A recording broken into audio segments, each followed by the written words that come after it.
Welcome to today's workshop, where we are going to take a little tour of Survey123 Connect. The first thing we want to do is we want to make sure that you have a good piece of software installed. So go up here to either your image or your initials and click on it, and then come down here and see what version you're on. We want to be on 324 if at all possible. If you're not, you can Google Survey123 downloads.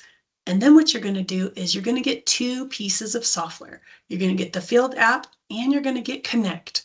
Connect is the version where we are going to build the app. We are going to publish it to the cloud. And then we are going to be able to view it on the Field app, just like your end users. So we want both of those. We're going to click New Survey and then come over here and you can see what we're doing. It says, what is the survey you want to design? So if you have something in mind, put the name of that and then put today's date just so that we know what version it is. And for me, I'm going to do family address book with today's date.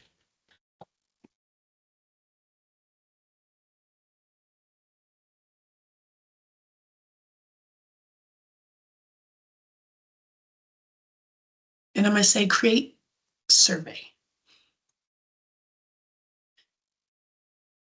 Now what we're going to do is we're going to go through all the tabs at the bottom. You can see all the tabs at the bottom. And then we're going to work on the GUI and kind of walk through everything. Now the first thing you want to do is you see these three dots. You're going to want to move those all the way over so that you can see all the tabs that Esri creates for us. And then what I like to do is I like to take my Survey123 GUI and I like to make it smaller. So I'm going to make that just small enough. And you can see it just like this on a phone, but sometimes you might want it to look a little different. So you can come over here and say, I want it in a tablet landscape. But for now, let's go ahead and put it in a smartphone because it takes up less real estate. And then we're going to move this over just a little bit. So the first thing you want to notice is your survey tab. And your survey tab reflects what the end user is going to see. So right now we have a text box and we have a select one. A text box looks just like this and you can put text in it. Select one has a yes and no question. And that's how they start you out. So then you come into choices and you can see where that yes, no question comes in. This is what it looks like. Select one and then yes and no. Yes and no is the name of the list. Now we're going to go into settings. And settings, you can see this survey title not set. And you can see over here where it says survey title not set. So we can title it from here.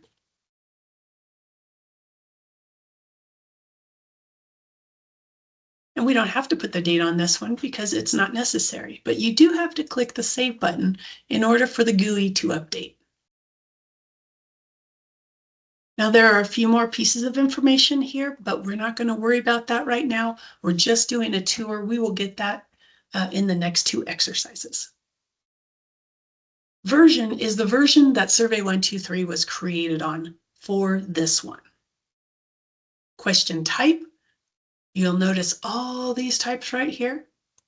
Those are the options you get for the types right here.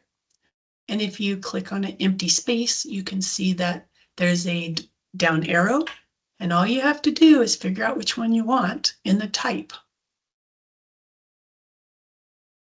Appearance. Appearance is how it's going to look to the end user. Appearance is also in the survey, and you can see it's right here in column F. Now, column F is magical because it knows that if it's a text and you come over to appearance, you can see that these are the only options you get. Now, if it's a select one, you may have more or less appearances. If you have, let's change this just for the time being to a geopoint. We do a little save. A geopoint is going to give you a map in the GUI. But I also want to show you the appearance is just a little bit different. So your appearances are tied to the type. And then we have field types. And the software will put these together for you. We don't have to do anything with them. I use Knoll once in a while, and I'm going to show you that in our next exercise.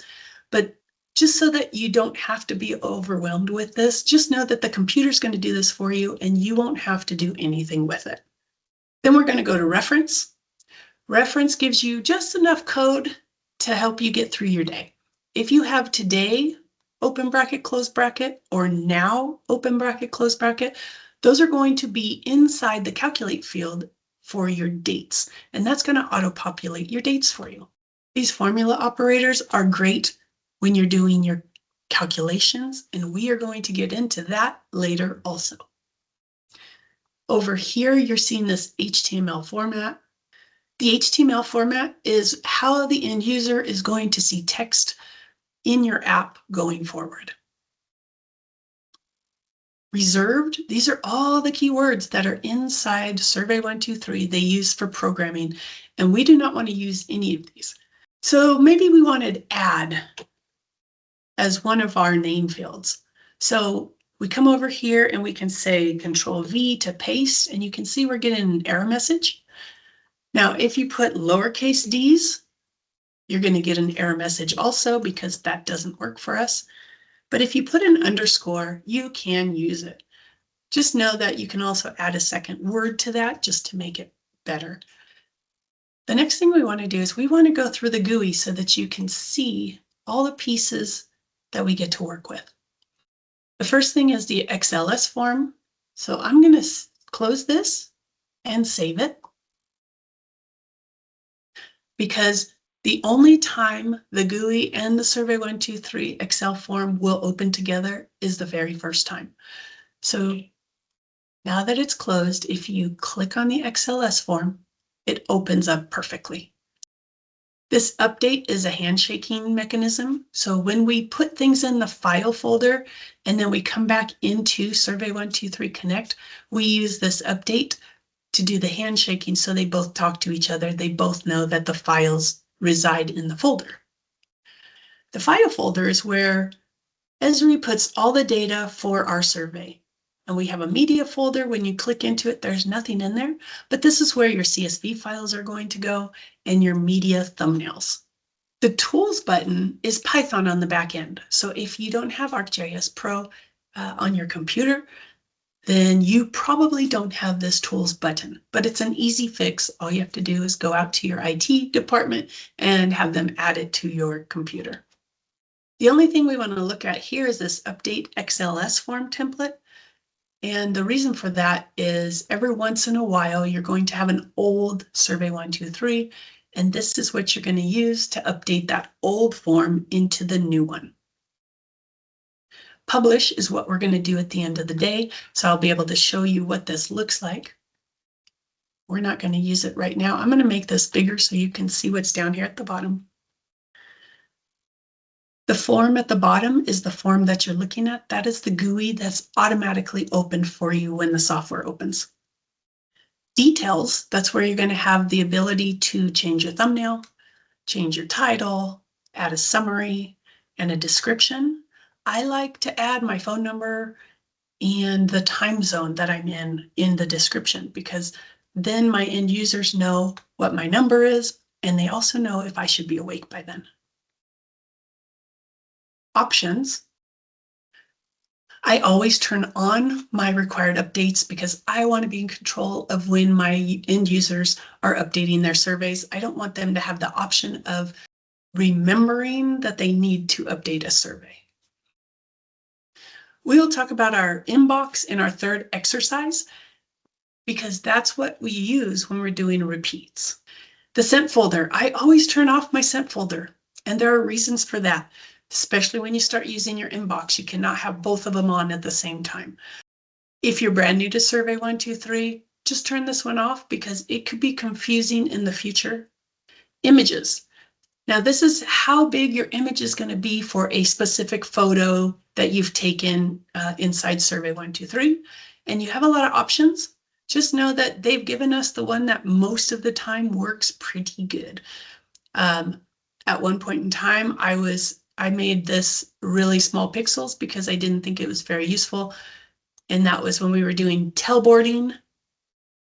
And when you're doing tailboarding and you are overseeing the person in charge of the tailboard, you need to take a picture of their clipboard with all the signatures on it. And so our team was taking pictures of that. And when we got back and started running reports, the images were too small and pixelated for any legal actions. So very quickly, we ended up making this the default answer, and that was just beautiful.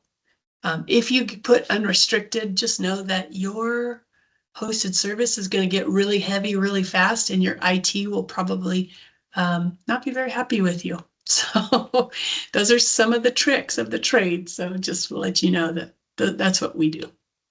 Maps these are your base maps for your end users, and you're going to want to use the one that they need to use most of the time. USGS National Maps. Click on that one. And so if your team is going into the field, they probably want this because they need to know how steep the terrain is. So keep all that in mind as you're building out your information. Your media folders, where you're going to put all your extra pieces of data that Survey123 needs to coordinate with. So it might be PNGs for images. It might be audio so that you can play a file while your team is out in the field. Linked content. This is going to show up once you publish everything, because now you need to know what you're linking to in ArcGIS Online. So this makes it really nice for you. Scripts is where your JSON files are going to go. Schema, item set, and data set. These are just reference files for you so that you can see all the pieces that are behind the scenes. I don't use these three very often, so you probably won't either. Now I'm going to go all the way back. And now what we're going to do is we're going to look at these icons on the side. This first one is for monitor. So if you want to see what it's going to look like on a tablet landscape or a tablet portrait, this is where you're going to do that. Just know that if you're going to be having tablets, you want them to be horizontal. And the reason for that is the camera is right in the middle at the top if they're horizontal. And if your team is going out into the field taking pictures all day long, they don't want to be flipping it back and forth, back and forth. So keep that in mind. I was told that by one of my end users, and I thought it was really smart. This little color palette right here, that's where you're going to be able to do your header, background color, and text color, and then also the body and also the footer. So if you come up here and let's say we just needed to change the background color to a color that reflected our logo, maybe that's it. You can see how that works. And then maybe we needed this color to be yellow. I don't know why, but it would be yellow if you put that in there. And then you can easily take them out and put them back to normal. And then you have information, which is just giving you the information on your smartphone and what you're looking at. So it's not as useful as they might have thought when they made this 8 years ago. And then also you have another refresh button on this side, so you don't have to go all the way over here. Now what we want to do is we want to go through the Excel file, all the headers. If you're looking at this sheet over here, you can see appearance, default, calculation, and field length are all going to be highlighted because I'm going back and forth to those all the time, and you might want to do the same. So let's just go do that now. Here's appearance. We're going to make that one green. I like it green because then the header is the same color. And I come over here to default and calculation, make those green, and all the way out to field lengths. And now when you're going back and forth because you need to find something, your eyes can look at this. They know that, if you're in appearance, you're looking for your first green. If you're doing default or calculation, you're looking for the 2 greens. And then if you want to do your field length, then you're going all the way down to the end, and green will be the last one. So now that we figured that out, I'm going to come back over here, and I'm going to tell you what these all are. So we've talked about type, because we have that type that's down here, field types. Name is the computer language, and once you publish, you do not change this name type. You can add fields and make a new name, but you cannot change, like example 2 will always be example 2. So if you forget and you make a bad name, it's going to be a bad name forever. Label is what the end users are going to see. You can see how it says example type question. There it is. Example select 1. This is actually a geopoint. And so when I say save, it's going to bring that back up over here. There you go, example geopoint. In our document, I've given you examples of all of the different headers that are out there. Maybe this text is a zip code. And the reason for a zip code being text is that it doesn't math. So we are not going to be adding zip codes together to make a new number. We may count them, but counting is different than math. So just know that we're not doing a calculation on zip codes. So we are going to make sure that's a text. And then for hint, we can say something like add 5 digits. Say save.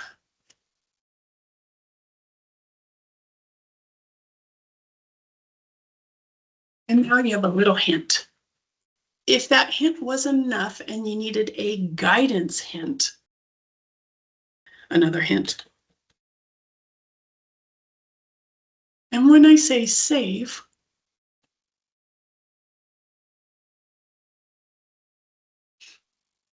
then it's going to give me this little light bulb so somebody can click on that and it could say another hint. And then we have appearance. And appearance, we talked about appearance so that we can come over here and maybe we say multi-line for a text. If a text was 255 characters, which is what it is, you see how it says 255, and we say multi-line, notice how there's a single line here, and we say save.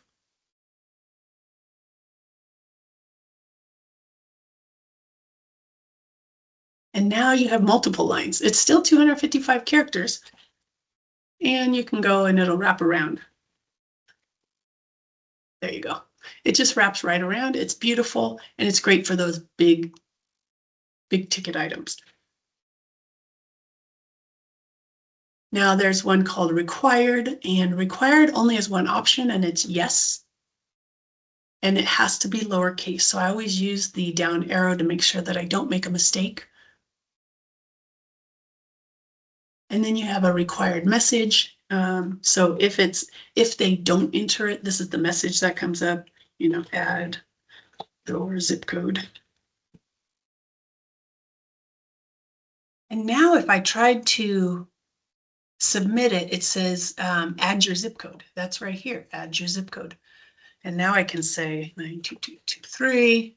And now if I tell it to go, it says my values are valid. So that's a beautiful thing.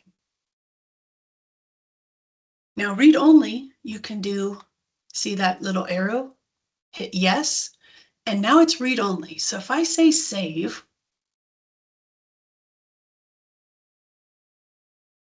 and there's nothing in there, I don't have a default or anything, it's read only, so I can't do anything. So let's take that one, let's pick our default, save.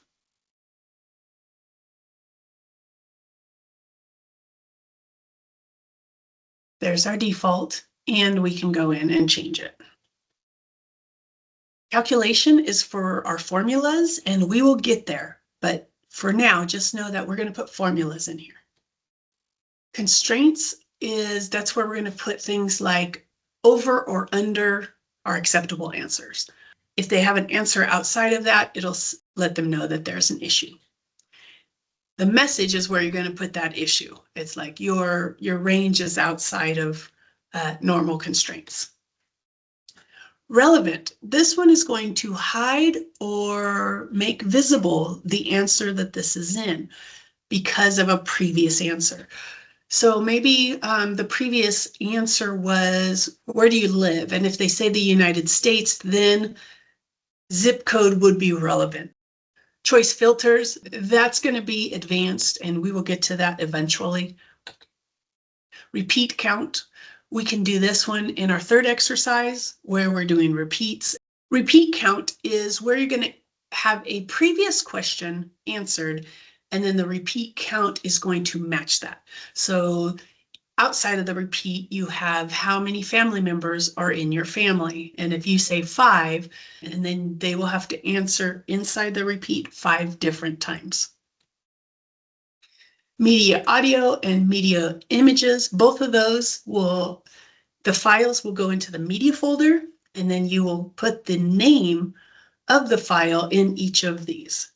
Type and field type, we're going to skip for now because we talked a little bit about that earlier, where the field types down here in the purple were the Esri pieces that all come together when we publish. So we don't really need to do anything with that. Field length. Now, normally, if you leave this empty, it's 255 characters long, and we don't need that many for a zip code, so we might put 5 in here. This works really well with yes/no questions also. If you're only going to do yes and no, then your maximum field length is 3. Now, if you ever think you're going to need the word unknown, yes, no, and unknown, maybe give yourself 10 characters just in case you want to put a couple extra characters in there so that you don't have to rebuild this field if you have to add something later. The Esri field alias. Now, this I haven't ever used, but I think I want to, because in the label, if you put that over here, I found out that when you make something hidden, so instead of text, you make it hidden, you publish this to the cloud, your fields are a little wonky. The label is now the name field. I think that's an error, and I think we want Esri to fix that. But for now, I want to try and see if I put that in the field alias, maybe it'll fix that issue. Esri style, this is going to be your background colors and photo capture methods. This is where if you do not want people to be able to take a photo and add photos to a folder, then you can tell the computer, I only want to be able to take photos in the app. I'm going to skip some of these because we won't use these anytime soon. So I'm just going to keep going. Parameters, you can read what those look like. We will get into some of these later. What I do want to do is I want to go down to mask. I've already added 999s in here because 9s represent numbers. With the label languages and hint languages and guidance hint languages, when somebody's device is on this specific language, we need to populate this translation. Required messages, these are all translations. The accuracy threshold is for your GPS accuracy. Then you've got Esri warnings. These are soft constraints. They won't block you, but they will tell somebody that there's probably a better way to do this. This one here, Esri warning message. This is a soft constraint for geopoint questions. Save incomplete. If you want this to be saved in case the device crashes, then you can put true in here, and it'll auto-populate to a larger case true for you. This very last one, this workflow, that is for anybody who has a laser rangefinder. And this is super new, so you can see that it's all the way at the end of our spreadsheet. So now that you've gone through all the headers, how do you feel about that? Now that we've finished going through all the headers, let's make a sample Survey123 for us. If you have questions that you already know, I'm going to delete everything that I have so far. So you'll notice that I grabbed the number 2 and just kind of dragged it all the way down. So I'm going to delete that. My choices. I'm going to actually fix my choices because I am not on Enterprise and I like having these to be the same. So I'm going to do a Control-C and a Control-V, and I'm going to paste those together so that now, no matter where I am and what code I'm using, I can use capital yes in everything. This will help you save your sanity going further. And then I'm going to remove ratings because we do not need ratings. And I'm going to say save. It's probably going to balk at me because we don't have any data in here. All right, and that's okay. All right, we're on page 7 of our handout, and we want to build our survey. So you're going to see right here, If you know what you're building, then what I want to do for you is give you some time to write all that information in. So for everybody else, we're going to copy this. So just highlight it, copy it, bring this back over here, and then we're going to say paste, a special, and we're just going to do text. Because we don't want to, if there's any formulas behind anywhere, we don't want to mess those up. And before we go too far, what I want to do is I want to just have you put a few pieces of information in. So type and name have to be filled out before you can get the GUI to work. So we can text. And if you just come up here to text and see how the pointer becomes a solid plus, just drag that all the way down. And then here we can say sample 1.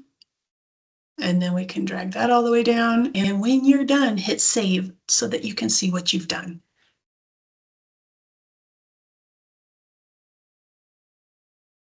And then this is what it looks like for everybody else. The next step is to figure out what types do you want? Family last name is a text, head of household is a text, family phone number is a text because we do not math. Locate your home on this map. That one is going to be a map. So we need to click the down arrow and find a geo. There's a geo point right there. And you can only have one geo point or geo question in your survey. That's different when we have repeats because repeats are a different attribute table. They are a related table.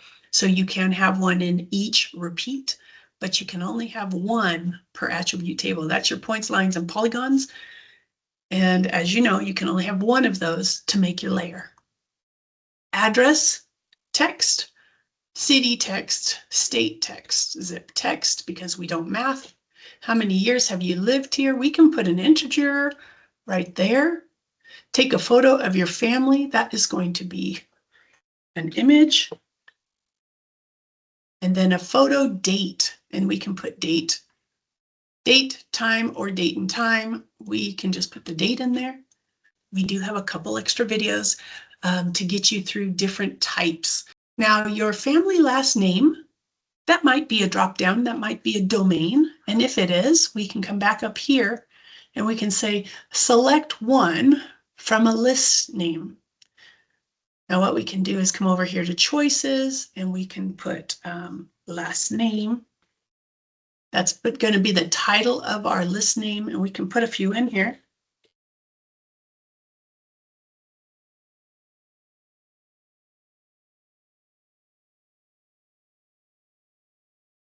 And then last name is going to come down for all of them. And you'll notice that I put them in a non-alphabetized order. That might be nice for weather, but it's not really nice for a last name. So what I can do is I can grab all of these and I can say sort and filter, and I can say A to Z. And it's going to say, do you want me to expand your selection or continue with the current selection? I just want the current selection. Hit sort, and you can see how it fixed everything. Then I'm going to do a Control C, which is a copy, and a Control V, which is paste. And I need to take this last name, list name. You see how it says it right there? Control C, because we do not want to make any spelling errors. And you see how it says list name right here? Control V and save. That's what's going to link those two together. And you can see you're going in and you're putting all these together. Here's your head of household. You've got 255 characters. You probably don't need that many. Here's your phone number. We probably don't need 255 characters, and we might want to put a mask in there. Now, if you come all the way out here, we can make it smaller, maybe 15, just for good measure. And then we're looking for mask right there. And so if we want it to look like open bracket and 3 numbers, close bracket, space, some more numbers, a dash, and 4 more numbers, and go save.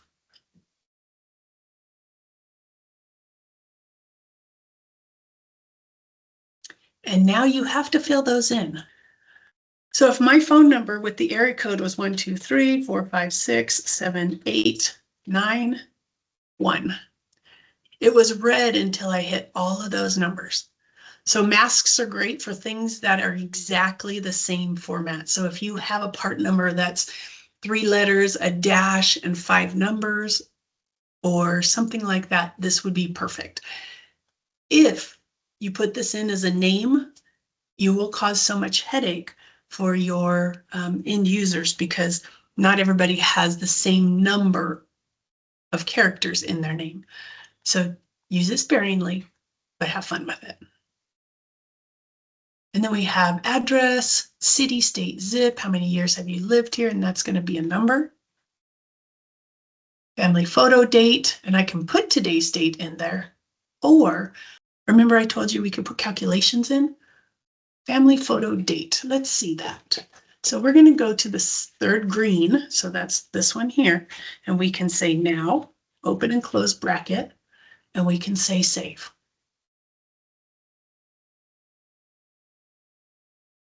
And there it is. So continue working with your survey, figure out what your labels look like, do the best you can on figuring out what those types are. Go ahead and leave samples in here just for now. We just want to be able to make it really easy for us to get the save to work. And then eventually we'll go through here and add smart names. If you need help with something, say you needed help with this right here, you can say, ask Michelle.